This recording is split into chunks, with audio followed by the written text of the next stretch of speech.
Arrest, 101 టెన్షన్లు.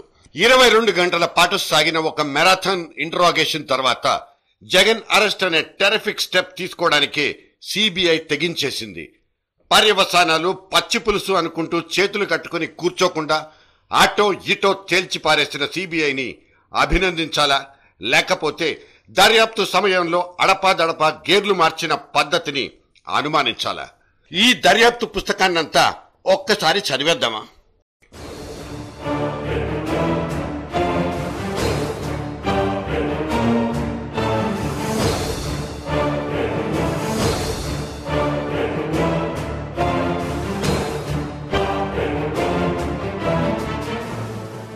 సిబిఐకి సిగ్గు లేదు, సిబిఐకి వ్యక్తిత్వం లేదు, సిబిఐకి అసలు స్వతంత్ర ప్రతిపత్తే లేదు. సిబిఐకి చీము నెత్తురు ఉందో లేదో కానీ జగన్ కేసులో మాత్రం సదరు సంస్థ మీద పడ్డ ఇటువంటి అభాండాలు అభిశంసనలకు లెక్కే లేదు. కానీ 17 నెలల పాటు జగన్ కేసును జల్లడ పట్టిన లక్ష్మీనారాయణుడు ఈ తాటాకు చప్పుళ్లుగానే చూసుకున్నాడు. అదరలేదు, బెదరలేదు.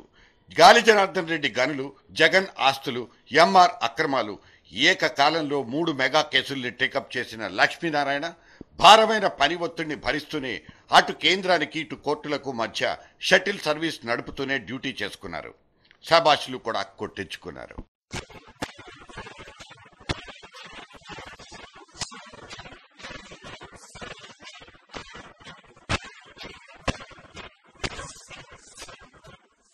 కేంద్రం చేతిలో కీలుబొమ్మన్న అపవాదు మాత్రం సిబిఐ ముఖచిత్రం మీద నుంచి చెరిగిపోకుండా నిలిచిపోయింది. కోర్టులో హాజరు వేయించుకోమంటూ మే 9వ తేదీన జగన్ కు సమన్లు జారీ చేసింది మొదలు దర్యాప్తు గేరు మార్చుకున్నట్లు స్పష్టంగా తెలుస్తోంది. సాక్షి ఖాతాలకు తాళాలు, Nimmagadda Prasad arrest, enforcement directorate కు ఛార్జిషీట్ల సమర్పణ లాంటి ఇన్సిడెంట్లన్నీ ఆగమేఘాల మీద జరిగిపోవడం నిజంగానే అనుమానాలకు తావిచ్చింది.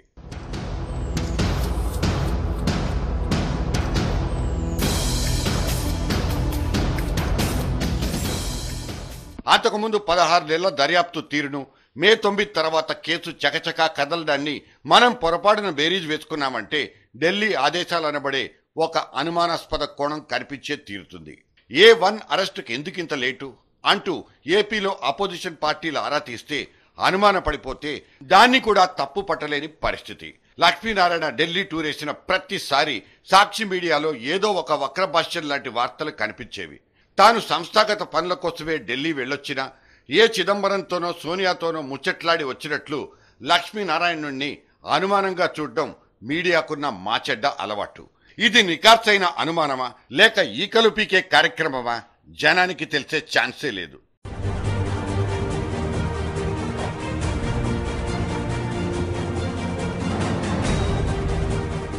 మే 9 తర్వాత సంగతి సరే, అంతకు ముందటి దర్యాప్తు మాత్రం ఎందుకలా నత్తలా నడిచింది? ఇది కూడా ఒక సందేహమే.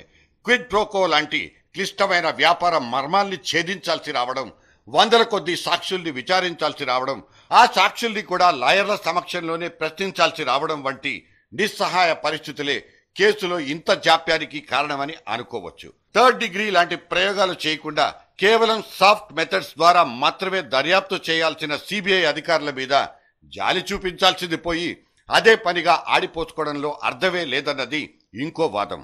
ఈ నేపథ్యంలో మనం ఒక్కసారి సిబిఐ కసరత్తు పార్ట్ 1 ఎలా గడిచిందో చూసొద్దాం రండి.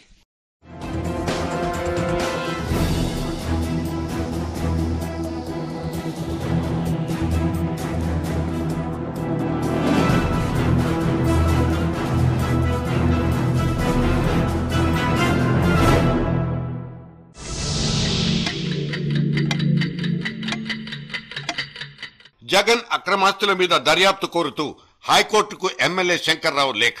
అది రాసింది కాదు, రాయించిందేరన్న అనుమానాలు కూడా ఉన్నాయి.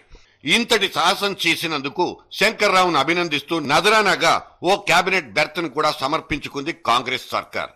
తూచ్ ఇది ఇచ్చింది అందుకు కాదు అంటూ ఎస్కేప్ అయ్యే ఛాన్స్ కూడా రూలింగ్ పార్టీకి లేకపోయింది. జనం చూస్తూనే ఉన్నారంటూ జగన్ పార్టీ చేసిన వీరోచిత ప్రచారం అవును ఇది అక్షరాల కక్ష సాధింపేనని అందరినీ నమ్మింపచేసింది కూడా. కానీ శంకర్రావు లెటర్ ఒక్కటే సరిపోదనుకున్న హైకోర్టు దాన్ని పెండింగ్ పిటిషన్ల కుప్పలోకి సర్దేసింది. తర్వాత సంవత్సరం మార్చిలో తెలుగుదేశం కూడా ఓ చెయ్యేసి కేసులో కదలిక తెచ్చేసింది. శంకర్రావు చేసిన అవే ఆరోపణలు. కాకపోతే నాన్న పాలనలో కొడుక్కి లబ్ధి చేకూర్చాయంటూ 26 జీవో కాగితాల నకళ్లను జత చేసి టీడీపీ లీడర్ ఎర్రన్నాయుడు కొత్త పిటిషన్ దాఖలు చేశారు.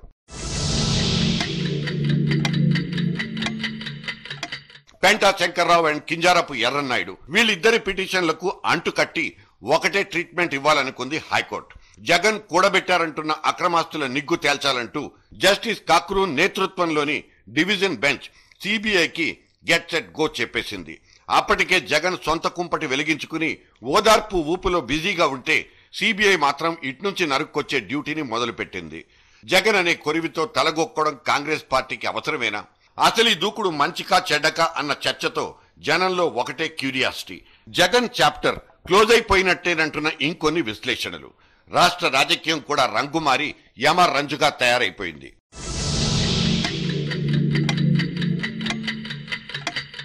సిబిఐ ఆకస్మిక దాడులతో జగన్ కు చుక్కలు కనిపించడం మొదలైంది. డాక్యుమెంట్లకు హార్డ్ డిస్క్లకు సీళ్లేసి చంకల్లో పెట్టుకుని చక్కా వెళ్లిపోతున్న సిబిఐ అధికారులు జగన్ ఫ్యూచర్ మీద అనుమానాల్ని అమాంతం పెంచేశారు. జూలై 19న స్టే కోసం సుప్రీంకోర్టు మెట్లెక్కినప్పటికీ జగన్ కు ఓదార్పు దొరకలేదు. పిటిషన్ ను యాక్సెప్ట్ చేసినా స్టే ఇవ్వడానికి మాత్రం సుప్రీంకోర్టు మొండికేసింది. అపీల్ ను తిప్పి పంపేసి సిబిఐ జేడీ లక్ష్మీనారాయణకు మరింత బూస్టునిచ్చింది.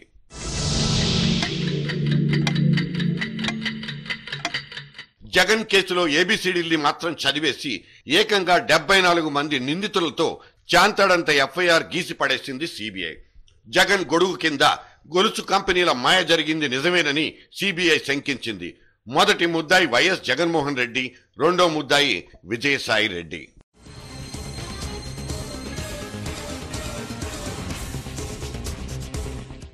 నేరపూరిత కుట్ర, విశ్వాసఘాతుకం, అకౌంట్ల తారుమారు, అవినీతి చర్యలు ఇవన్నీ లీగల్ ఎలిగేషన్స్. నిధుల మాయకు రోడ్డేసింది ఆరాజేనంటూ వైఎస్ఆర్ పేరును కూడా ఎఫ్ఐఆర్ లో రాయడం జగన్ పార్టీ నోటికి కొబ్బరి చిప్పలా దొరికింది. అంత పెద్ద ఆయన్ను ఇంత నీచాతి నీచంగా కించపరుస్తారా అంటూ వైఎస్ఆర్ లాయలిస్టులన్న స్టాంపు ముద్రతో 26 మంది కాంగ్రెస్ ఎమ్మెల్యేలు జగన్ సైడుకు ఫిరాయించేశారు.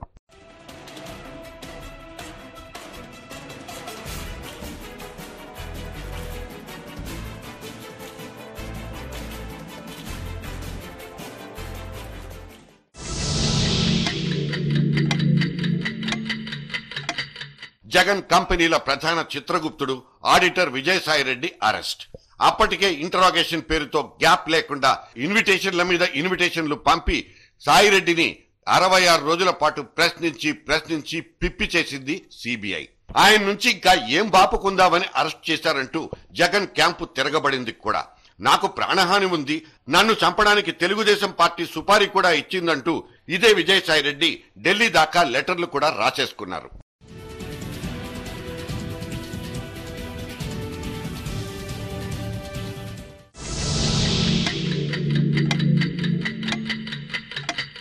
జగన్ మోస్ట్ కాన్ఫిడెన్షియల్ శిష్యుడు సునీల్ రెడ్డిని వేటాడి మరీ అరెస్టు చేసుకుంది సిబిఐ. జగన్ ప్రాపర్టీస్ ని ఎట్నుంచి ఎట్టెటో మళ్లించిన ప్రధాన బినామీదారుడన్నది సునీల్ రెడ్డి మీద సిబిఐకున్న అనుమానం.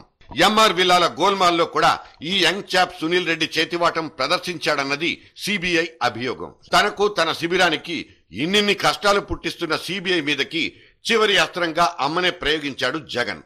అదే పనిగా వేపుకు తింటున్నారంటూ సిబిఐ మీద ఫిర్యాదు చేయించి ఢిల్లీని సానుభూతితోనైనా కరిగిద్దామన్నది జగన్ ప్రయత్నం కావచ్చు. కానీ అక్కడ కనికరం కనిపించలేదు. ఈ సందట్లోనే చంద్రబాబు ఆస్తుల మీద 15 ఏళ్లుగా ఉన్న సందేహాల్ని కట్టకట్టి తల్లి చేత జనప్రయోజన వ్యాజ్యాన్ని సంధించాడు జగన్. కానీ అక్కడ 2 ఎకరాలు 2000 కోట్లు హెరిటేజ్ షాపులు అంతకు మించి మ్యాటర్ లేదు. అందుకే పిటిషనే కొత్తది, డీటెయిల్స్ మాత్రం పాతవేనంటూ కోర్టు విజయమ్మ పిటిషన్ను తిప్పి పంపించేసింది.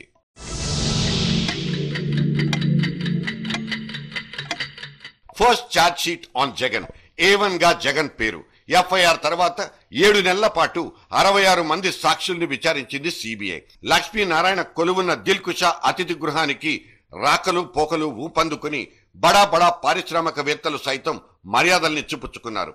263 డాక్యుమెంట్లు సేకరించి చివరాఖరకు 68 పేజీల అభియోగ పత్రం నమోదు చేసింది సిబిఐ. జగన్ విజయసాయిరెడ్డితో సహా 13 మంది నిందితులు. ఎఫ్ఐఆర్ లో నిన్నటి అనుమానితులే ఇవాల్టి ఛార్జ్ షీట్ లో నిందితులు. విచిత్రంగా వైఎస్ పేరు మాత్రం మిస్ అయిపోయింది. ఎఫ్ఐఆర్ లో ఆ పెద్దాయన పేరు రాసి 17 మంది ఎమ్మెల్యేలని పోగొట్టుకున్న కాంగ్రెస్ పార్టీయే ఈసారి సిబిఐ మీద ఒత్తిడి తెచ్చి ఛార్జ్ షీట్ లో వైఎస్ పేరు లేకుండా చేసుకుందా? వైఎస్ తో పెట్టుకుంటే అంతే సంగతులని భయపడిపోయిందా? ఈ డౌట్లు కొందరివైతే 1,00,000 కోట్ల ఆరోపణలు ఇప్పుడు 30 కోట్లంత చిన్న సైజుకు ఎందుకు బక్క చిక్కినట్లు? దర్యాప్తు మొత్తం ఒక్క సాక్షి మీడియాతోనే ఎందుకు సరిపెట్టుకున్నట్లు? కానీ ఇవన్నీ ఒకప్పటి సందేహాలు. ఇప్పుడు అరెస్టు సీన్ల తర్వాత రాజకీయ చిత్రం పూర్తిగా మారిపోయినా మారిపోవచ్చు. అసలు జగన్ తన గురించి తానేమనుకుంటున్నారు? తన భవిష్యత్ రాజకీయ టార్గెట్ రీచ్ అవ్వగలననుకుంటున్నారా? తన రాజకీయ అవసరాలు తీర్చే పాశుపతాస్త్రం తన చేతికి దక్కుతుందనుకుంటున్నారా? లేక అటువంటి హస్తం అనే పాశుపతాస్త్రానికే చిక్కిపోయానంటూ మదన పడిపోతున్నారా? ఏదైతేనే ఇన్నాళ్లకు ఆయనకే ఒక ఓదార్పు కావాల్సి వస్తోంది. Wanted consoling souls.